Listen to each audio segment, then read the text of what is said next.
Well, I think the whole energy sector is going through the challenges that it's going through, I think, are substantial because if you look at it at a very high level, I think the societal needs are, I would say, two dimensions of the societal need. One, in the last 200 years or so, there has been a direct correlation between growth and the energy consumption. Okay, higher growth meant higher energy consumption.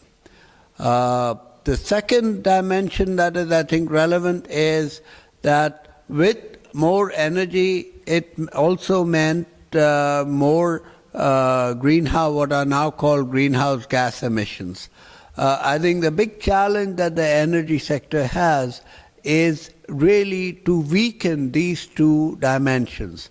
That means how can we grow without having a proportional growth in the energy consumption? That means growing with perhaps even less and using use of energy.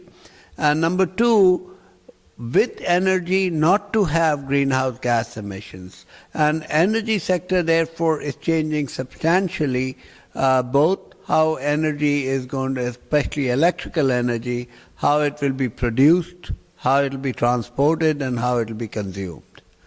If you look at some concrete examples of how IoT has been applied in the energy sector, with growing amount of renewables, for example, which are more distributed in nature, it is the IoT technologies which make it possible for distributed energy sources to be looked at by the operator as a single resource and managed as a single resource, even though it is highly distributed.